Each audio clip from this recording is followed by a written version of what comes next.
Soulless Shoes, written by Ethan Fowler, read by yours truly. On the seafloor of the Atlantic Ocean, there are two halves of an unsinkable ship. Out of the 2,240 people aboard, only 740 could be saved, leaving the other 1,500 to lose their lives. Even though so many perished that night, there are no bodies to recover, as the extreme pressure has crushed all that went down with the ship to dust. All that can be recovered is clothes, jewelry, and shoes which they were wearing at the time of the accident. All these items have a story to tell, such as this one. I run fast and low, avoiding the man throwing all he has at hand at me in an attempt to knock me off my feet. I use my strong, thick leather shoes to my advantage, as I'm able to sprint across London's toughest terrain, outrunning the rich man as I make my escape with his heavy coin purse. Hearing nothing but yelling from the rich man and the other adults, I waste no time entering the sewers, where I'm met by a group of my fellow pickpocketers. "Hello, boys," I say with a smile, throwing the rich man's purse up and down as I walk past the dirt-covered group. "Not so fast," the largest of them say, as he walks around the corner and pushes me up against the wall as the rest of the boys gather round. "What's wrong, James? Did I do something wrong?" As I look into his chocolate eyes. "We want your shoes," James says bluntly, not breaking eye contact. "Not a chance," I snap, pushing past the smaller of the boys with ease as I make my escape. "They're the only good thing I have, and the only reason I can make coin faster than you barefoots," I say, before being grabbed again by James. "Don't you understand we're starving?" James yells, his deep booming voice echoing throughout the sewers as he picks me up by the collar and pins me back against the wall. "We're tired of being mudlarks, always digging through the muck just to be fed," James barks, his dark skin turning slightly red with rage. "We both know if you get cold, wet feet, you get sick, and if you get sick, you die. So you either share your shoes or pitch in enough to feed and clothe us all," he says, lowering me back down and taking a step back. A moment passes as he gives me time to think of a way to feed our little family of orphans. Sitting in silence, I recall a poster I saw topside. "The ship," I say, smiling. "The huge ship heading to America, filled with the rich, ripe for the taking," I say, trying not to sound so nervous. "So you're going to sneak aboard and pick the pockets of the rich. And then what?" James says, clearly not convinced. "I'll take what we need, and when I come back, we'll have enough money to buy everyone's shoes and feed us for at least a year, maybe even more," I say, looking to the others for any kind of support. James stares at me for a moment as he considers my proposal. "Very well," James concludes. "What's the name of this ship?" James asks as I begin to walk away. "The Titanic," I respond nervously. Stepping out onto the harbour, we're left speechless as the ship dwarfs all nearby buildings, and the people waving down from it look like ants in comparison. "You got everything you need?" my friend asks next to me, as he looks up at the ship towering above us. "I'm scared shitless, but I'll be okay," I reply, giving him a nod and shaking his hand. "It was your idea," he says with a chuckle. "Yes, but I'm not sure it was a good one," I say, shrugging my lowered shoulders as I make my way towards the ship to climb the anchor. All the while, my body demands me to turn around, but I push myself towards the ship, as my shoes are worth more to me than all the gold in the world, more than my very life. I refuse to share them with the group of mudlarks as they search the sewer-filled Thames for scraps. Using the anchor chain as my ladder, I climb aboard unseen as the ship is consumed by the darkness of nightfall.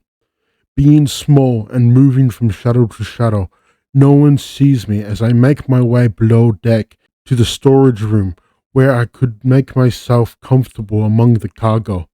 Stealing clothes from a nearby suitcase, I blend in enough to join the rest of the passengers topside as we battle with our seasickness. After losing everything I brought, I returned downstairs to begin pickpocketing stray people exploring the ship, who were the easiest of targets, as most were either in the lower levels too poor to steal from, or in the ballroom eating fine food and dancing. Finding it easy to sneak in and out, as the rich don't expect to be robbed at sea, I'm grabbed by the arm as I make my way closer to the ballroom. Who are you? Where are your parents? The doorman asks, looking around for any nearby grown-ups. Oh, there you are, my brother. A soft female voice spoke behind me. That'll be all, and thank you for finding him, she says to the guard, her figure glowing as the setting sun sinks behind her. The doorman nods and steps inside, closing the door behind him as to give us privacy. I'm left speechless as she gracefully steps out of the sunlight, her greenish blue eyes making me fall to my knees in awe. What are you doing down there? She giggles, her bluish peacock dress swaying like the salty waves below us.